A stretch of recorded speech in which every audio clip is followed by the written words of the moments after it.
Écoutez-moi, moi la chanteuse à demi. Parlez de moi, à vos amours, à vos amis. Parlez-leur de cette fille aux yeux noirs et de son rêve fou. Moi ce que je veux, c'est écrire des histoires qui arrivent jusqu'à vous. C'est tout. Voilà, voilà, voilà, voilà qui je suis. Me voilà même si, mise à nu, j'ai peur. Me voilà dans le bruit et dans le silence. Regardez-moi. Bueno, mi nombre es Álvaro Martín Moreno, soy publicista, doy formaciones como ahora o charlas, pero sobre todo lo más que hago y lo más que me gusta hacer es acompañar, porque el tránsito de una persona trans no es nada fácil. No es nada fácil, no porque sea trans, sino porque la sociedad se lo pone difícil. Y si sale fuera de ahí con una pequeña cosita, ya puede ser cuestionado. ¿Por qué pasa esto? ¿Por qué se nos niega nuestra identidad?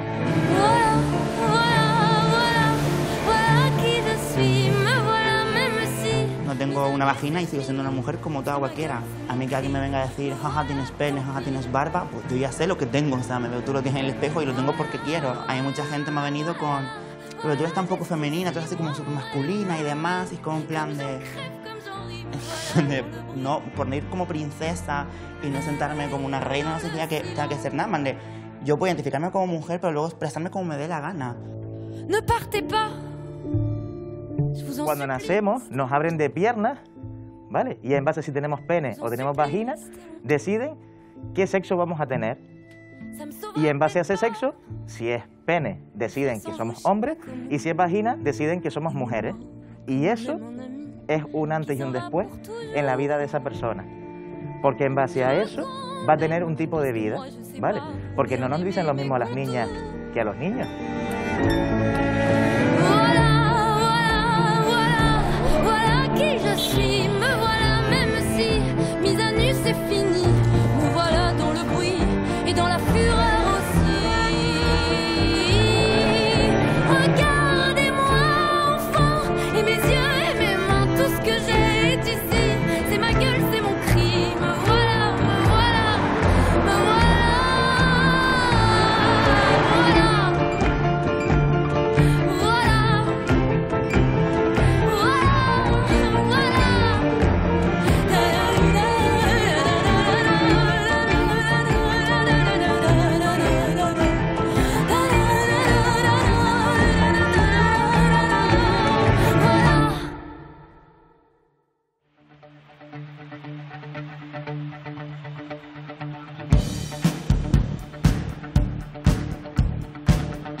Si algo ha marcado la diferencia entre lo femenino y lo masculino durante siglos, es la forma en la que nos vestimos. Según marca la tradición, ellas tienen que llevar faldas, pendientes y pelo largo, mientras que ellos, cabello corto y pantalón. Arrancamos este capítulo en un ambiente tan tradicional como una primera comunión, donde el protocolo y la etiqueta siguen siendo fundamentales. Sin embargo, esta es la comunión de la hermana de David, que en su día vistió el traje de marinero, pese a no haber nacido con la anatomía de un niño. Unos meses antes, su madre decía esto en el Senado.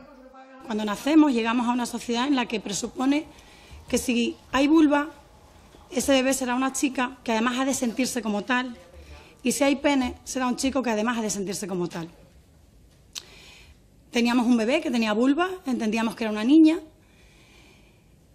Puedo ponerle fecha a muchas de sus palabras, pero me voy a quedar con una antes de los 3 años, sentada todavía en el orinal, cuando me decía, mami, yo tengo un pene que está allá adentro y me va a salir porque yo soy un chico. No les he dicho un pequeño detalle. Mi primer hijo es adoptado. Lo adoptamos con 9 meses. Es un niño de origen chino. ¡Corre, David, corre!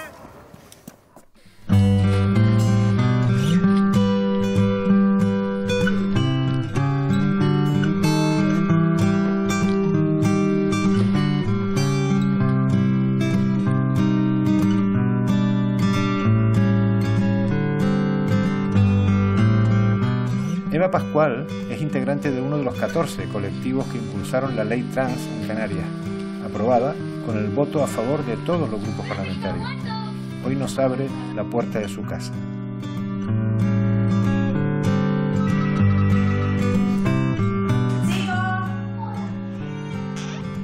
Hola. Buenas, bienvenido. ¿Qué tal? Bienvenido. Hola, David.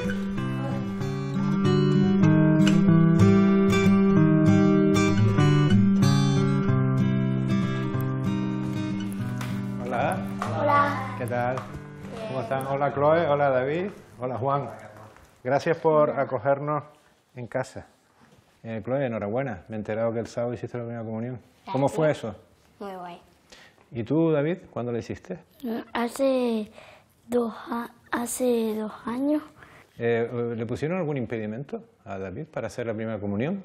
Bueno, la verdad es que no. La verdad es que tuvimos mucha ayuda por parte del párroco que nos tocó en ese momento y la hizo sin problemas, a pesar de no tener en ese momento el DNI cambiado. Desde muy chiquitito empezó a dar señales que ustedes no se esperaban. Sí, desde los 2 años y medio, un poquito más, empezó a verbalizar y su frase era: mamá, yo soy un niño. Y yo decía: no, cariño, tú eres una niña. En ese impasse entre los 2 y medio, 3, yo era en ese momento la presidenta de Lampa del cole y recibimos la visita de una asociación LGTBI de Canarias que daba una formación de familias. Y yo recuerdo que me pareció súper interesante el hecho de hablar de la homosexualidad en el aula, en infantil y en primaria, porque no sabemos al final qué nos deparará la vida como padres y madres, pero me sorprendió en la segunda parte de la charla que hablaba de la transexualidad en la infancia. Y yo recuerdo que me sentí tan reflejada en esas palabras que yo no esperaba, que bueno, cuando vas a un sitio así, pues tampoco comentas tu intimidad y era algo que estábamos empezando a vivir en casa, que llevamos unos meses, pero nosotros no le habíamos puesto palabras. Juan siempre decía: le pasa algo, tiene un rebumbio dentro. Rebumbio en Canarias como revoltura, y no le poníamos otra palabra, ¿no? ¿Y fue en ese momento que escuchaste la palabra transexualidad en la infancia, cuando te diste cuenta de lo que tenías? Cuando dije: están hablando de mi peque. Están hablando de tu hijo. Y claro, levanté la mano y recuerdo que dije: tengo una peque de 3 años, eso que cuentas, eso lo estoy viviendo yo. Y la pregunta de la trabajadora social fue: ¿qué le contestas cuando te dice que es una niña? Siempre decía: no, cariño, tú eres una niña. Y cuando él decía: soy un chico. Y su respuesta a mí se me quedó clavada en el alma, porque decía: mal. Si tú a una persona que confía en ti, lo que siente, se lo niegas constantemente, llegará un momento que verá que no puede confiar en ti. ¿Algún pediatra te dio algún consejo extravagante? Bueno, digamos que pues en alguna de las revisiones de los dos le dije: me está pasando esto. Su respuesta fue: tú no se lo fomentes. Yo le miré y le dije: misma educación, mismo todo, yo no estoy fomentando nada, pero me busqué la vida. David, tú siempre has tenido clarísimo que eres un niño, ¿no? Sí. ¿Desde cuándo? ¿Tú tienes memoria para remontarte a esos primeros años que decía tu madre? No. ¿No te acuerdas? ¿Cómo fueron los trámites para registrar a David? Cuando fuimos al registro civil y estábamos en la entrevista con el funcionario, en principio yo salí con buena sensación, pero sí es verdad que Eva salió y dice: nos lo van a denegar. ¿Por qué? Por las miradas. A veces hay miradas que hablan. Bueno, es que David Seguramente era chiquito. que por los prejuicios del propio funcionario, en vez de seguir y tramitar el expediente en ese ¿Cómo era su juzgado, obligación, por otro lado? que sería su obligación, nos mandaron el expediente a Madrid. Y en Madrid directamente lo denegaron, y a través de continuar con la pelea, al final conseguimos el DNI para David. Chloe, ¿Qué? ¿cómo se lleva esto de tener un hermano que, gracias a ustedes 4, se ha convertido en un referente para estas transiciones?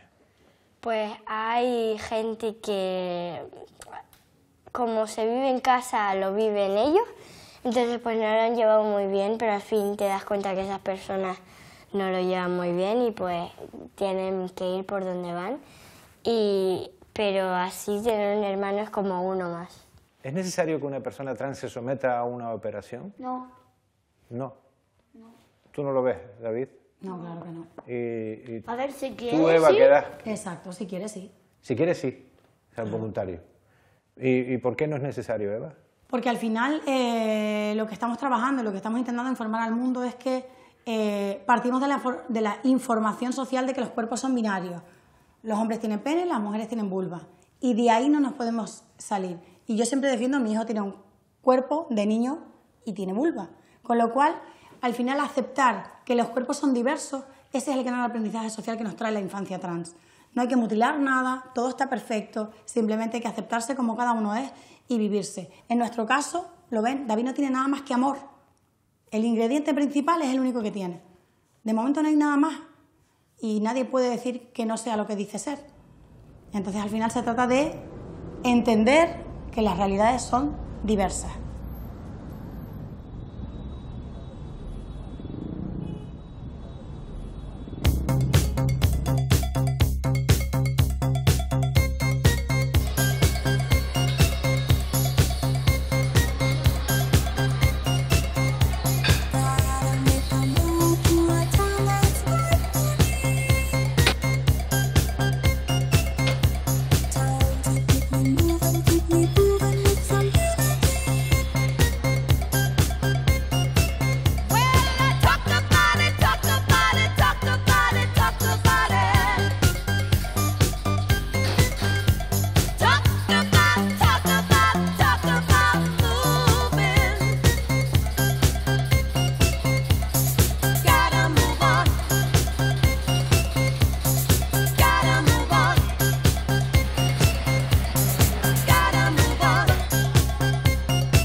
Si no son los órganos sexuales, ¿qué es lo que determina el género? La incomodidad que producía hablar de estos temas, unida al desconocimiento, llevó a las personas transexuales a ser tratadas como enfermas. No fue hasta 2018 que la Organización Mundial de la Salud dejó de considerar la transexualidad como un trastorno mental.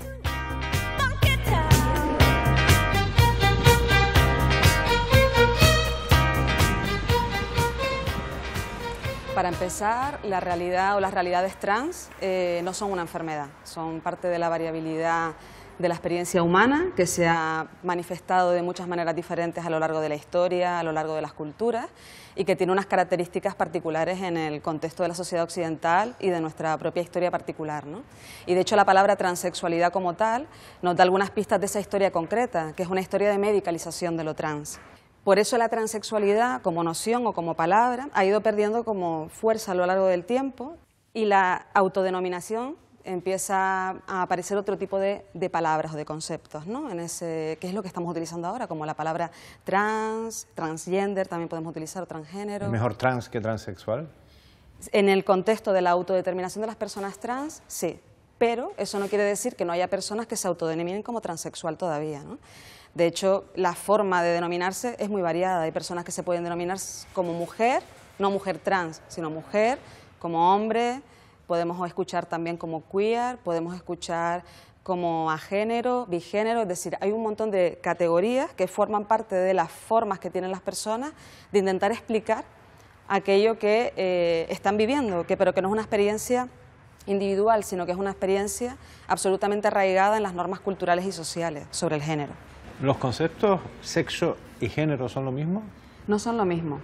Una manera simplificada, ¿no?, de plantear la diferencia entre las nociones, es decir, que el sexo se refiere a aquello que tiene que ver con las características sexuadas, ¿no?, a nivel diferenciador. Y la noción de género tiene que ver más con las atribuciones culturales que parten de esa diferencia sexuada, pero también nos remiten a que es un mecanismo cultural de diferenciación relacional y también de poder. Es decir, el género, yo creo que lo más interesante como concepto analítico y lo más potente desde el punto de vista de lo que aporta es entenderlo como que esa diferenciación implica desigualdad.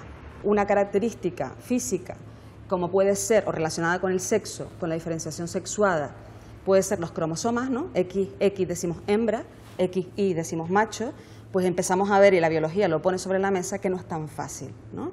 Que hay veces que un XY puede tener una corporalidad física de hembra, ¿vale? Entre comillas. Y entonces empezamos a hablar de casos de intersexualidad, ¿no?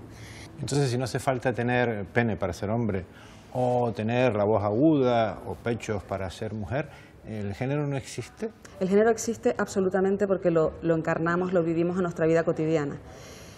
La cuestión, igual la pregunta sobre la voz o sobre las características físicas tendría que ver más con el sexo, ¿no? Que es lo que se dice, si el sexo se está borrando, el sexo ya no existe. No, el sexo efectivamente existe porque son características diferenciadoras. Lo que planteamos es que las nociones de género influyen en esas características físicas, es decir, pero es que eso no es algo que a veces se dice que se plantea desde lo queer, ¿no? Que parece que está borrando todo y que el mundo, pues ya como lo entendemos, no existe, ¿no? Sino que es algo tan sencillo como que se ha planteado desde los estudios de género, que los hábitos que tenemos en función de las relaciones de género cambian hasta nuestra estructura corporal, es decir, ponerme tacones cambia algunos aspectos de mi estructura corporal, si creo que ser mujer o ser femenina es ponerme tacones, ir al gimnasio y fortalecer determinadas partes de mi cuerpo está muy relacionado con las nociones de género. Es decir, el género existe todos los días, lo vivimos, lo encarnamos.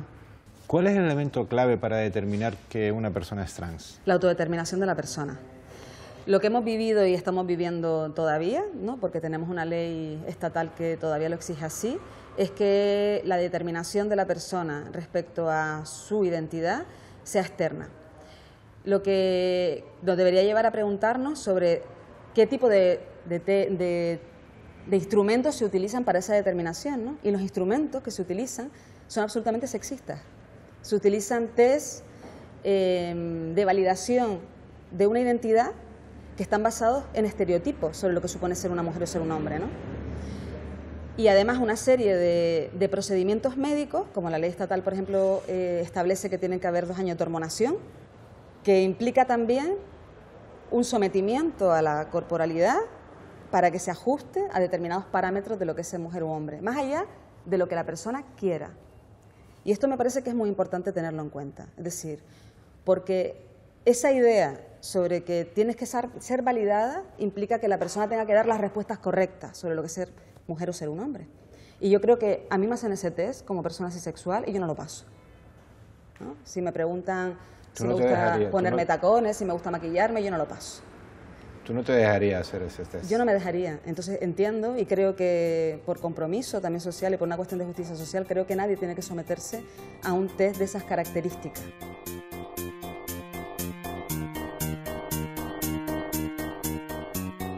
Canarias actualizó su protocolo sanitario de atención a personas trans en 2019. En ese momento, la atención de los profesionales médicos dejó de centrarse en evaluar y pasó a acompañar. Entre quienes impulsaron este cambio se encontraba Joana Cabrera.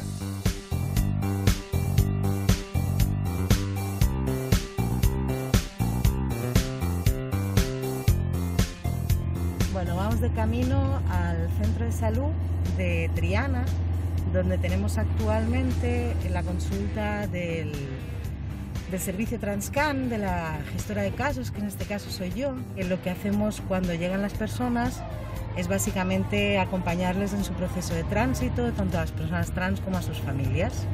Hace tiempo leí un estudio a nivel europeo que decía que más del 70% de las personas trans sufren ansiedad o miedo antes de llegar a la consulta, y eso es sobre todo porque tienen miedo a ser mal generizadas, es decir, que no se las nombre con su identidad o con su nombre, tienen miedo a cómo van a ser nombradas en una sala de espera, tienen miedo a si van a sufrir transfobia en el espacio sanitario y sobre todo tienen miedo a tener que mentir, ¿no?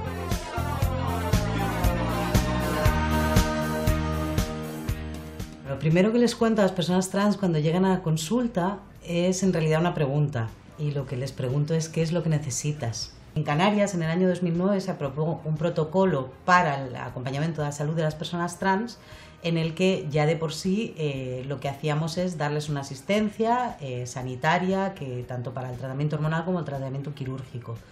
Lo que ocurre es que con el tiempo las propias personas trans nos han ido diciendo que ese sistema es un sistema que las patologizaba, era un sistema que lo que hacía era que una tercera persona tuviera que validar quiénes eran, y además esa tercera persona habitualmente pasaba por ser alguien de salud mental.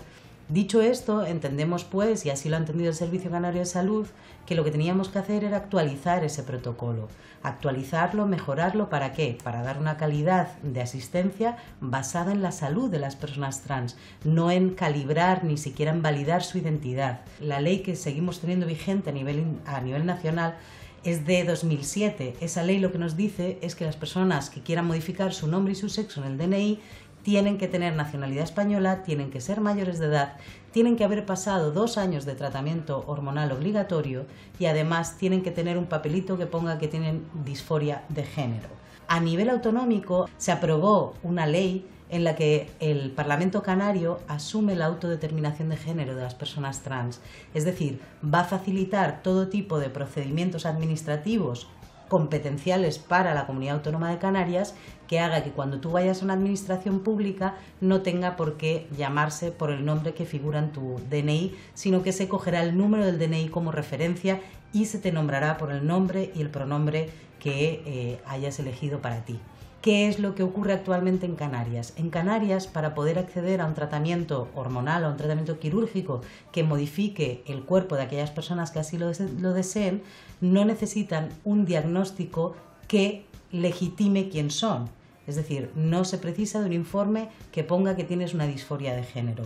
Lo único que para los tratamientos quirúrgicos hasta la fecha, o todos aquellos tratamientos que son absolutamente irreversibles, sí que se les solicita hacer una valoración psicológica sobre su capacidad de comprender el tratamiento al que se van a someter, sobre todo las cirugías, igual que se hace, por ejemplo, en la cirugía de reducción de estómago o cualquier otra cirugía compleja. Así pues, hay personas que, por ejemplo, no necesitan ningún tipo de tránsito, hay otras personas que acuden aquí que son familias, ¿vale? Y que las familias necesitan un acompañamiento. ¿Por qué? Porque son menores que no han desarrollado ningún tipo de pubertad, con lo cual aquellas personitas que no tienen hormonas no se hormonan. Y es así de sencillo, con lo cual no es verdad que se hormone a los niños.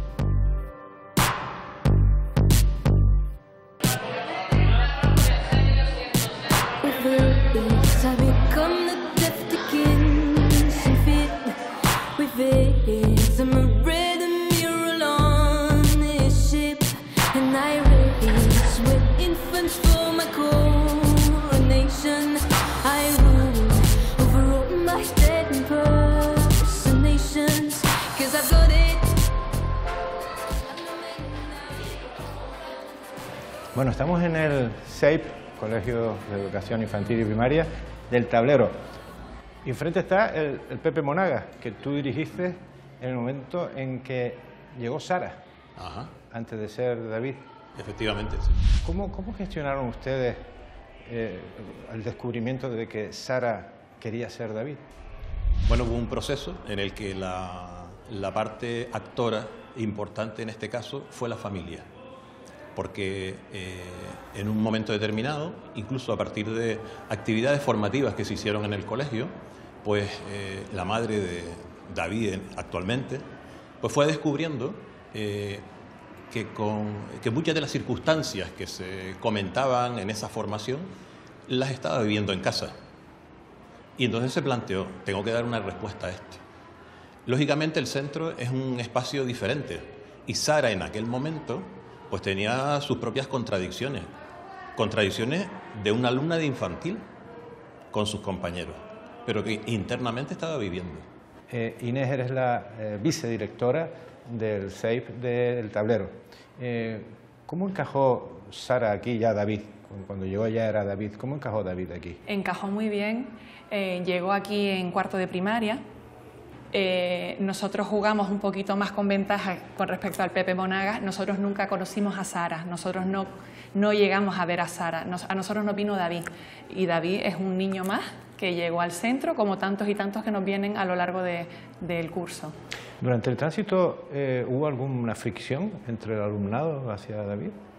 No, porque estamos hablando de que desde un grupo de infantil, donde ya un buen día pues Sara dice, no soy Sara, soy David, quiero ser David, me siento David. Los adultos nos hacíamos planes. ¿Esto cómo va a ser? ¿Qué va a pasar? pero los niños lo viven de otra manera. ¿El colegio tenía algún tipo de plan para activar en estos casos? En ese momento, ¿Hay un manual para...? En ese momento no había ningún manual. Es decir, ¿de qué año estamos hablando? Estamos hablando del 13-14. ¿Y aquí, Inés, cómo encajó David? Quizás llamaba más la atención por ser chino que por ser trans. Los niños... ¿Por ser chino? Por ser chino. ¿Vale? Porque es el único chino que tenemos en el colegio. Y al igual que en el Pepe Monagas, aquí, ¿tenían ustedes algún tipo de instrucción de cómo actuar ante un chico? Nosotros tuvimos la suerte de contar con una charla formativa al profesorado, que precisamente fue Eva, la mamá de David, quien vino a darnos la charla, solo para el profesorado. Nos abrió muchísimo las mentes, porque ya contábamos con algún caso de algún alumno o alumna en el centro que era probable, ¿vale? Un probable, a lo mejor, caso trans que todavía no había salido. Y hubo casos, hubo algún niño, alguna niña que quizás no públicamente ante el resto de los compañeros, pero sí se acercaba al profesor o a Eva en este caso, o a la persona que vino a dar la charla, a decir que ella se sentía chico. O sea que podemos decir que el caso de David está ayudando, al menos en este centro, que se sepa, a que otros chicos y chicas... Eran casos que ya existían en el centro, pero que estaban, digamos, soterrados. Exacto. Y a raíz, a lo mejor, de las charlas formativas, pues ellos se han visto reflejados, han dicho, oye, pues a mí me pasa igual. ¿Qué han aprendido los profesores y las profesoras de esta situación del caso de David? ¿Se ha generado algún tipo de protocolo o algún tipo de experiencia? Mira, a raíz de la charla de Eva en el curso 16-17, el centro tomó muchas medidas en el lenguaje más inclusivo. Hemos también tratado de cambiar los baños. Los baños antes eran baños de chicas, baños de chicos. Ahora tenemos baños de primero, baños de segundo, baños de tercero. Son baños unisex. Y ante todas estas cosas que ocurren, ¿cuál es la reacción del alumnado? El alumnado lo acepta con naturalidad, con completa naturalidad. Y ante los cursos estos que ustedes hacen, ante las decisiones que ustedes hacen de suprimir los baños de chicos y chicas, de que usen la misma habitación cuando van de excursión, ¿cómo han reaccionado las familias? Porque hay determinados movimientos políticos que hablan de adoctrinamiento en la escuela. ¿Han tenido ustedes alguna reacción negativa por parte de alguna familia? No tuvimos ningún tipo de persona, ningún tipo de... Nadie nos dijo, oye, que esto está muy mal, que esto es un problema gordo, que esto nos va a venir encima algo. Nadie planteó nada de esto. Probablemente alguien lo pensaría. No me extraña que alguien diga, bueno, pues esto cómo puede ser. Pero Inés, ¿no hay familias que pueden reprocharles a ustedes que con este tipo de charlas y de actividades están alentando algo contra natura, digámoslo así? Nuestro centro, desde hace unos años, es centro acogedor de alumnado trans. Siempre hay alguna familia, pero da igual que la charla sea trans o que sea sobre sexualidad o que sea sobre la inmigración, ¿vale? Sí. Siempre hay alguna familia, pero minoritaria, ¿vale? Es un porcentaje muy bajo de familias que, pues, ante cualquier tema con los que a lo mejor ellos no... Exacto. Hay familias que nos han dicho que cada vez que vaya a haber una charla, por ejemplo, sobre sexualidad en el centro para su hijo o hija, que su hijo no esté presente. ¿Qué porcentaje es muy representa? Bajo, es muy bajo.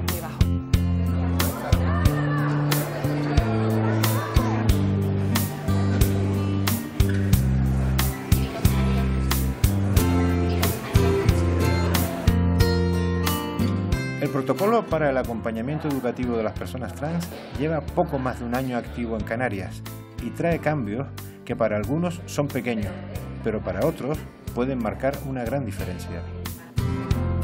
Este protocolo lo que es un instrumento que al final lo que hace es ordenarnos, ¿no? Toda la acción que nos va a permitir establecer medidas de acompañamiento, ¿no? Que faciliten también este tránsito en el centro educativo. Lo primero y fundamental, que es una de las reclamaciones más importantes para el alumnado, es su nombre. Quiénes somos, ¿no? Y cómo queremos estar en esta sociedad y cómo queremos estar en el centro educativo. Posteriormente, facilitar el acceso a los baños en función del género en el que se está viviendo, utilizar toda la comunidad educativa, ¿no? El pronombre, nombre elegido de la persona. En caso de que el centro tenga uniforme el uniforme tiene que ser acorde al género que la persona alumna está viviendo.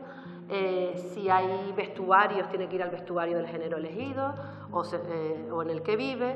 Y recomendamos a los centros también incorporar en la asignatura de educación física que en el caso de los chicos trans puedan ejercer esa asignatura en los horarios de mañana. Trabajar con la clase todo lo que tiene que ver, pues, incorporar un clima fundamentalmente de confianza, trabajar todo lo que tenga que ver con la seguridad del alumnado trans, reconocer a personas trans que hayan sido hitos importantes, no solamente en el pasado, sino también en el presente, ¿no? Personas trans que son artistas, que son personas políticas, que son deportistas, es decir, también visibilizar para poder también normalizar, prevenir y sensibilizar en esto que tiene que ver con el acoso LGTB, ¿no? Es decir, la única manera que tenemos, la única estrategia o la mejor arma, ¿no? La mejor manera para poder evitar cualquier tipo de discriminación o de transfobia, ¿no? o de LGTBI-fobia es pudiendo abordar todos los contenidos que tienen que ver con la sexualidad, la normalización de la diversidad sexual como un hecho que se ha incorporado, que ha estado presente en todas las etapas de la historia.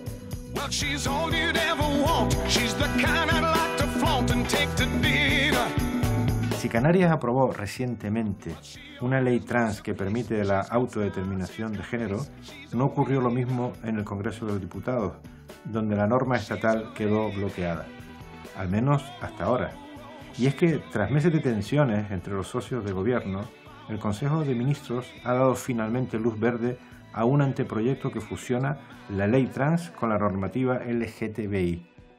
Pasó cuando se aprobó el matrimonio igualitario. Por aquel entonces no sé si recordarás que los comentarios era que eso iba a ser la destrucción de la familia tradicional tal y como se conocía, y ahora este país no se entiende sin una ley de matrimonio igualitario, ¿no? que supuso un antes y un después para el colectivo LGTBI.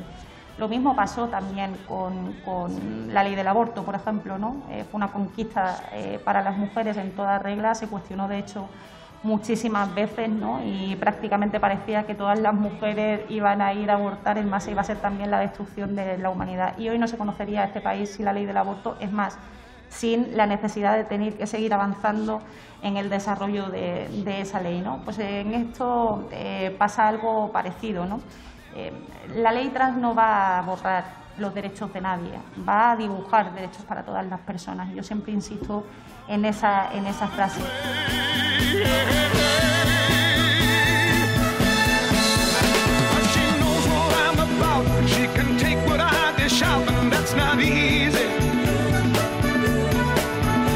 She knows me through and through, and she knows just what to do and how to please me. She's a lady.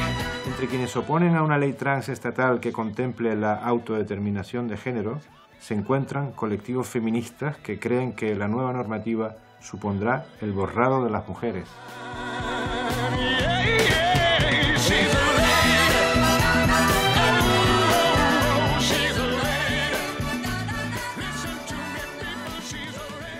¿Qué es el borrado de las mujeres?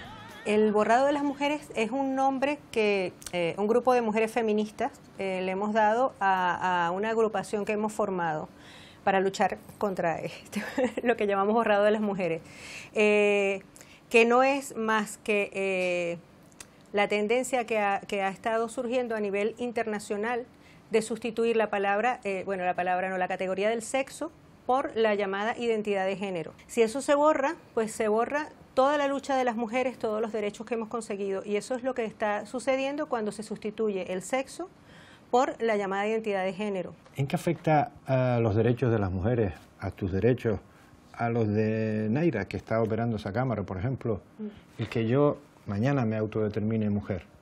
Vale. Pues nos afecta en realidad en todos los logros que hemos tenido en la historia de la humanidad, las mujeres como clase oprimida. Hay categorías en las que se está evidenciando mucho. Una de ellas es, por ejemplo, el deporte. Existen los deportes femeninos, precisamente porque hay diferencias físicas entre hombres y mujeres, que aunque tú, ya que te pusiste de ejemplo, te hormones muchos años, no, tu consistencia ósea, tu masa muscular, tu capacidad pulmonar, no la vas a cambiar. Siempre va a ser mayor que la mía, por ejemplo, ¿no? Y que muchas otras mujeres. Entonces, si tú entras a competir en los deportes femeninos, es muy probable que ganes y que desplaces a mujeres. O sea, que eso ha sido un logro, ¿no?, de las mujeres en la historia de la humanidad, que puedan competir en deportes femeninos. Pero eso en el mundo de los deportes, que probablemente se podrá regular desde el punto de vista deportivo. Pero ¿en qué otros aspectos? Derechos de las mujeres. Vale. De esos que tanto ha costado conseguir. Sí. Bueno, en cuanto a las leyes, por ejemplo, que protegen a las mujeres en cuanto a la violencia de género, ¿no? ¿Por qué esto? La ley de violencia de género, que está hecha para proteger a las mujeres de un tipo de violencia específica, que es la violencia machista, pues al pasar a proteger a cualquiera que se autodetermine como mujer, pues ya no está protegiendo a las mujeres. Pero una ley autonómica no está por encima de la ley contra la violencia de género, que es estatal, que es general. Pero a nivel local sí tiene cierta injerencia. Por ejemplo, en las cárceles, aunque no haya la ley estatal, están entrando hombres que se autodeterminan mujeres. Que ojo que no estamos hablando de mujeres transexuales. Las mujeres transexuales, que son hombres que han transitado, que se han operado, son mujeres transexuales, llevan años entrando a las prisiones femeninas y no ha habido ningún problema con eso. Estamos hablando de hombres, como el caso reciente que acaba de haber aquí de Jonathan, el asesino de Betancuria, que dijo así de la noche a la mañana que él se llama Lorena.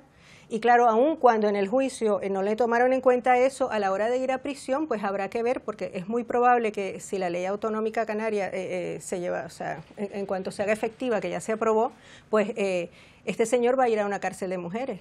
O sea, legalmente tiene derecho a ir a una cárcel de mujeres. Entonces, según la Alianza contra el Borrado de las Mujeres, ¿qué requisitos tiene que reunir una persona trans, una persona que transita desde ser hombre a ser mujer, por ejemplo, ¿no? Sí. Pues mira, hasta ahora en España es una de las mejores leyes a nivel internacional, hasta ahora la ley que ya tiene para las personas transexuales. Esta exige un requisito que es un certificado por un profesional acreditado, un psicólogo o un médico, que diga que esa persona tiene disforia, tiene una disforia que además es mantenida en el tiempo, no es que de la noche a la mañana dijo que se siente mujer y ya está. Puede ser que el procedimiento tenga fallos, como todos los procedimientos burocráticos. O sea, los procedimientos para las personas con discapacidad son 1000 veces peores. Pero entonces lo que habría que hacer es mejorar el procedimiento, no eliminarlo, y que entonces cada quien diga qué es lo que, o sea, se le tenga que aceptar por ley, qué es lo que siente que es lo que está pasando. Según el criterio de la Alianza, ¿qué es un hombre y qué es una mujer? Vale. Bueno, pues un hombre y una mujer es el que nace hombre y el que nace mujer. O sea, la categoría hombre o mujer está basada en el sexo, y en la especie humana el sexo es dimórfico. Hay gametos masculinos y femeninos, y que son los que garantizan la reproducción humana. A lo que ellos sienten. ¿Es una cuestión de genitales? ¿Es una cuestión no de genitales, es que el sexo es una realidad material, no es solo genital. Tú puedes que te cambies los genitales, puedes que cambies tu apariencia, pero si el día de mañana tú te mueres y encuentra un arqueólogo tus huesos, vas a ver que eres un hombre, independientemente de lo que hayas hecho en tu vida. O sea, eso está en todas tus células, el sexo es Pero seguro que evolucionará la técnica antropológica para descubrir quién ha transitado y quién no ha transitado. Eso lo veo un poco difícil, porque es eso está en las células y eso no se puede cambiar. Para preparar este programa hemos conocido a una familia cuya madre es una activista trans, porque su hijo, con tan solo 5 años, dijo que quería ser chico. Te voy a poner un vídeo de ella en el Senado, para que la conozcas. Supongo que la conoces, pero por si acaso. Ya hay niños que están corrigiendo a sus profesores, que les están diciendo que el cuerpo humano no es ese que pintan en los libros, porque son chicos que tienen vulva o son chicas que tienen pene. Incluso los hermanos defienden en cursos superiores e inferiores que aquellos que están contando no es lo que viven en casa, porque lo viven con total normalidad, desde el amor de una familia. No hay más. Hoy doy gracias. Gracias a mi hijo transexual soy capaz de estar aquí hablando con ustedes. Gracias a mi hijo somos capaces de ser una mejor familia. Gracias a ello mi hija de 6 años ha sido capaz de ayudar a otra alumna de su clase a hacer un tránsito con 6 años. Porque ella sabía que esa niña era una niña transexual. Sus padres casi no lo sabían, su profe tampoco. Pero mi hija tiene la capacidad porque ya la aprendió de tender la mano al que es igual que su hermano, porque no es nada complicado. Hay estudios, hay muchos estudios de psicólogos que han trabajado antes con niños con disforia, que en todos ellos coinciden en que entre el 85% o incluso más en algunos estudios de estos niños, si con un acompañamiento y una evaluación psicológica adecuada los dejan transitar la pubertad, estos niños desisten se les quita la disforia, ¿no? Y aceptan su sexo. Esos son, sexo hay de muchos, nacimiento. su sexo, son muchos los estudios. O sea que hay que tratarlos. No es tratarlos, es acompañarlos, que es la palabra que yo utilicé. Que a esta Pero es que el niña, acompañamiento del que ellos hablan Sí. es diferente al que tú me dices. Claro. Dicen que hay que acompañarlo hacia ese sí, tránsito. hacia ese tránsito. Es que eso es lo que está pasando. O sea, ¿por qué la prisa de con 5 años ya hacer un cambio que va a hacer por el resto de su vida? Cuando una persona de 5 años no es capaz de comprender la trascendencia del cambio que está haciendo, ni siquiera a nivel social. Pero sí sabe cómo siente su cuerpo, ¿no? A ver, hay niños y niñas que, por ejemplo, te dicen... Bueno, yo conozco una que dice que es una excavadora, ¿vale? Y entonces, Pero eso no está en la ley trans. no, pero es eso, o sea, los niños dicen muchas cosas. Hay unos que dicen que son Spiderman, entonces, ¿qué haces? Le abres la ventana. Este de la autodeterminación es el principal escollo al que se enfrenta la ley trans, que tantas tensiones ha generado dentro del movimiento feminista en España. Sí, bueno, la base de la ley trans es la libre autodeterminación de género, como lo llaman ellos, que en realidad es autodeterminación de sexo, ¿no? Esto no solo nos perjudica a las mujeres, a los niños, sino incluso a las propias personas transexuales. Porque si una persona transexual, como perteneciente a un colectivo discriminado, tiene derecho a una cuota laboral o a una ayuda de algún tipo, pues llegas tú, por ejemplo, y dices, no, yo soy trans, y a lo mejor esa persona pierde ese derecho porque tú también eres trans y hay que aceptártelo porque es tu sentimiento. ¿Tú crees que puede haber gente que para acceder a una ayuda o a un empleo se haga trans? A ver, para tú hacerte trans no tienes que hacer nada. O sea, así como tú eres físicamente, No con la puedes vida que ser trans llevas, a la hora del trabajo para que te den una subvención Claro. y después llegar a tu casa y tener o si quieres otra vida. opositar a bombero y dices, mira, yo no tengo, o sea, yo prefiero competir, o sea, opositar, perdón, que las pruebas físicas me las hagan en el grupo de mujeres porque va a ser más fácil conseguir el trabajo de bombero. Pues dices que eres trans y ya está. Voy a poner otro vídeo. Quiero aprovechar el día de hoy para transmitir mi más sincera felicitación al Partido Socialista Obrero Español, a todos sus integrantes y hoy muy especialmente a la vicepresidenta Carmen Calvo. Por fin, después de unos cuantos años, han reconocido ustedes lo que ya sabe hasta un niño de 5 años, que el sexo es un hecho biológico y no es una construcción social o cultural, y que los niños tienen pene y las niñas tienen vulva, así de sencillo. A ver. ¿Ustedes coinciden con Vox en esto? Vale, si Vox dice que el cielo hoy está nublado, pues yo voy a coincidir con Vox, ¿vale? De resto no coincido con Vox en nada. Pero en esto sí. De hecho, ellos, no, porque el planteamiento de ellos es diferente. Ellos dicen, los niños tienen pene, las niñas tienen vulva.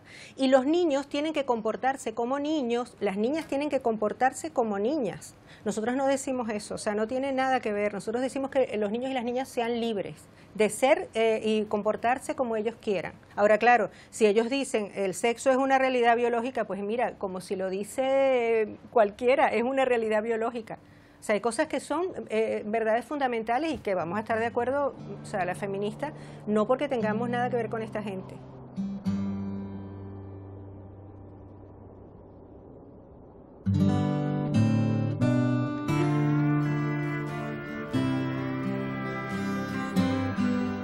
Dios hizo caer en un sueño profundo a Adán, y mientras éste dormía, tomó una de sus costillas y cerró la carne.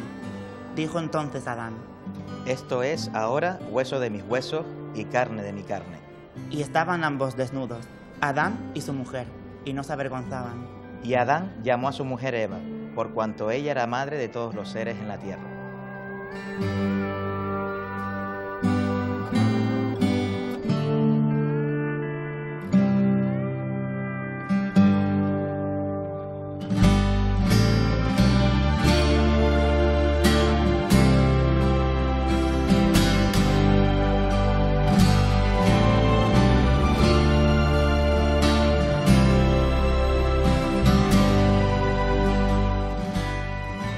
¿Qué les pasa por la cabeza cuando les hablo de Adán y Eva? Imperfección en todo su esplendor.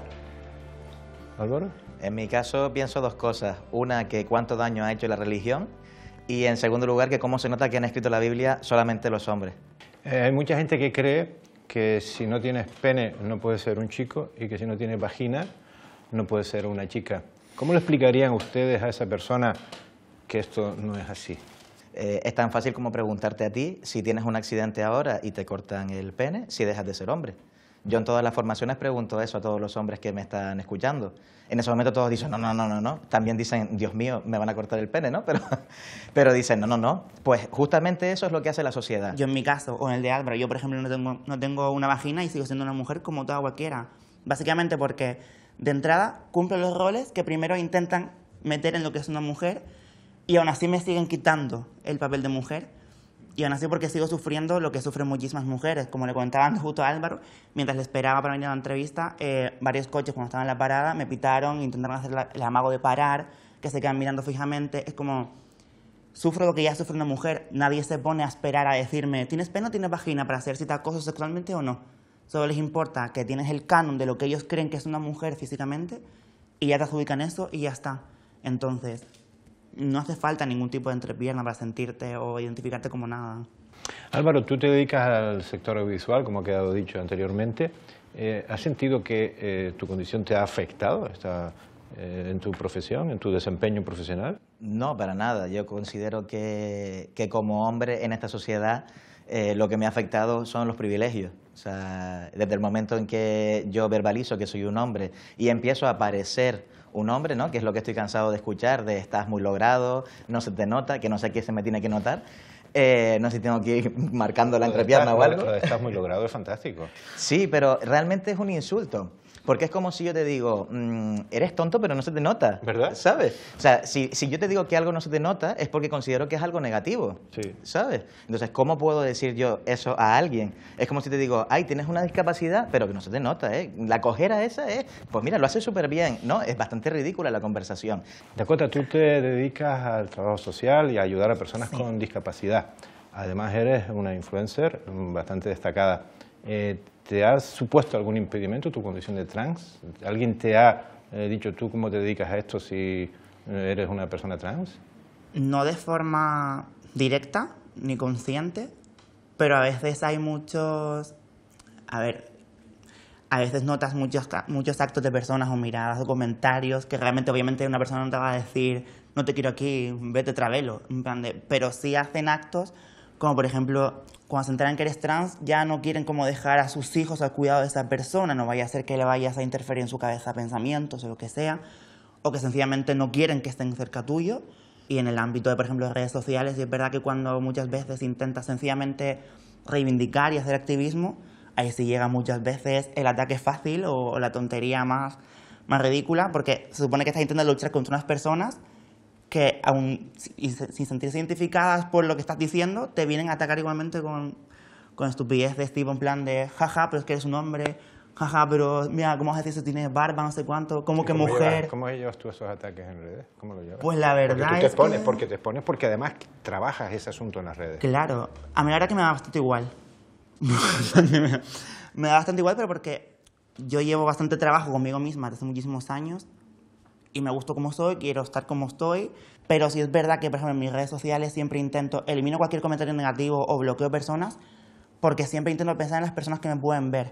Si una persona accede a mi vídeo, por ejemplo, una chica trans que está pasando por cosas muy duras y a lo mejor esa persona no tiene fuerza como para enfrentarse a nada y de casualidad en mi vídeo se siente súper representada, se siente bien y baja los comentarios y ve gente, hablo mal y pronto, gente de mierda, atacándome a mí, lo va a sentir referida a ella y a lo mejor le va a hacer muchísimo daño. Entonces, aunque a mí no me haga nada, sí trato de mirar mucho por lo que va a sentir otras personas al leerlo. Bueno, les voy a enseñar un vídeo, que es este. Hemos hablado mucho de la memoria histórica y de la reparación que significaba conseguir que personas que fueron maltratadas por su cuestión ideológica fueran, como digo, justamente reparadas. Pero también en aquella ley nefasta de vagos y maleantes, personas homosexuales, transexuales, intersexuales sufrieron persecución, tortura, incluso exterminio, porque no podían tener lo que ahora, la libre autodeterminación de identidad y de expresión de género. Es una cuestión absolutamente necesaria. No será necesario para que una persona sea lo que sea, hombre, mujer, intersexual, que un certificado médico lo acredite.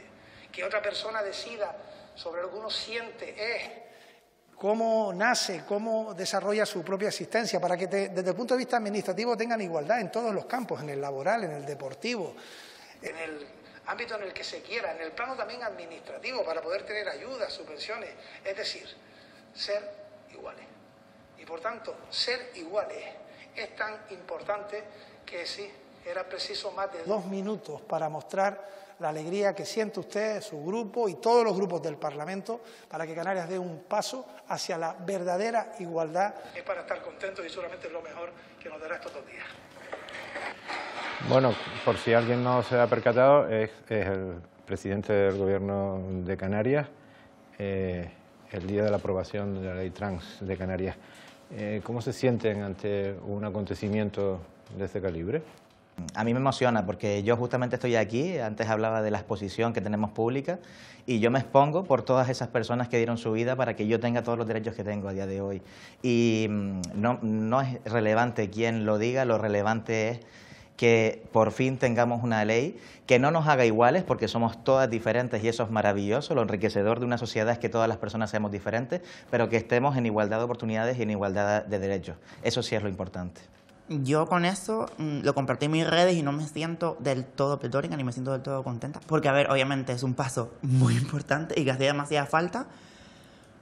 Pero desde mi punto de vista creo que ha sido un poco baño de apariencia. Ha sido una jugada más bien de vamos a darle ya los derechos para que se cayera un poco, pero no porque realmente sepamos lo que pasa ni nos importe realmente que están sufriendo. Porque al fin y al cabo, en muchos aspectos, yo creo que, por ejemplo, una ley como esta, si realmente luego la sociedad, tú no luchas como político para que en la sociedad realmente todo el mundo ampare eso y haya una reeducación, que en los colegios haya una educación sexual y diversa, para que todo el mundo entienda el por qué esa ley es importante y el por qué se ha tenido que imponer y por qué necesitamos esa ley todas las personas trans, realmente no ayuda lo suficiente como me gustaría. Se queda hueca. ¿Cuál es la diferencia entre la ley trans canaria que se acaba de aprobar y la ley trans estatal que está ahí en trámite en el Congreso de los Diputados? Es un tema de que no permiten la autodeterminación de género. O sea, quieren garantías jurídicas. ¿Qué garantías jurídicas? Solo te estoy diciendo que quiero ser yo. O sea, yo en mi vida, siendo Álvaro, que llevo 8 años siendo Álvaro por fin, aunque hombre he sido toda mi vida, lo que nadie se dio cuenta, ni yo tampoco, que parece que a la gente le cuesta y sigue pensando que yo me cambié. Yo no me cambié en nada. O sea, yo he seguido mi vida cada vez siendo más yo, igual que otra persona que no sea trans y que también con el tiempo se va autodescubriendo. Porque eso es lo bonito de la vida, si no al final eres un borrego más. Y justamente yo, desde que soy yo mismo, tengo mi empresa, tengo la pareja que siempre he deseado, estoy mejor que nunca con mi familia y con mis amistades. ¿Qué daño le he hecho a la sociedad? ¿Me lo puedes explicar? Esta ley canaria también habla del deporte y hay gente contraria a esta ley porque consideran que puede haber algún tipo de disfunción en el deporte. ¿Crees que las chicas trans tienen más ventajas en el deporte?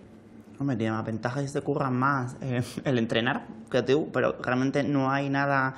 Toda la gente que se basa en ese tipo de pensamientos es un poco como lo que hablabas antes con Álvaro. Siguen metidas en su cabeza de que realmente porque nazcas con una vagina o nazcas mujer, y automáticamente tu cuerpo va a funcionar como el de todas las mujeres del mundo y tu genética va a ser igual, tu musculatura va a ser la misma que de todas. Y realmente yo viví 22 años como hombre.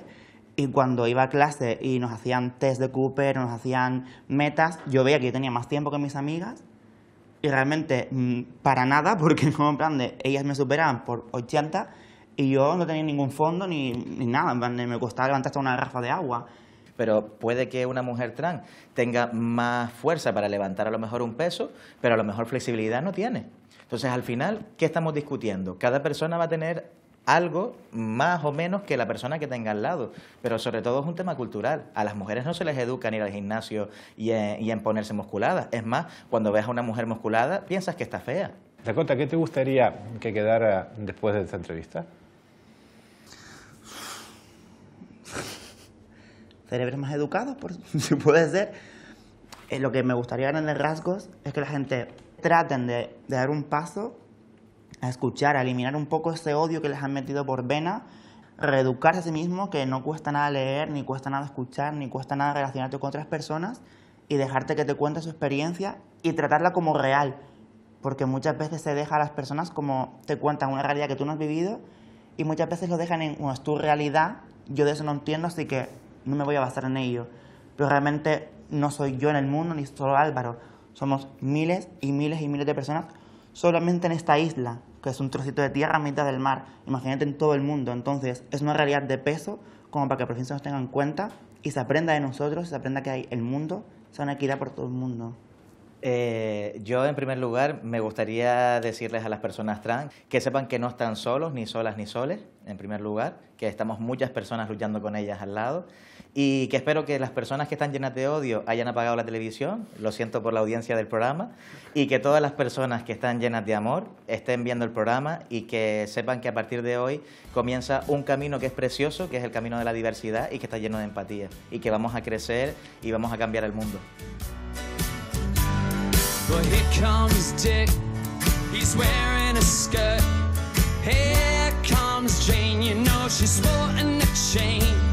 Same hair, revolution, same... Cuando le pregunté a una conocida que estaba embarazada si ya sabía si era niño o niña, me respondió que esperaría saberlo por su propia boca, cuando fuera lo suficientemente mayor como para decírselo. En ese momento pensé que aunque el debate sigue vivo, hay cosas que están cambiando.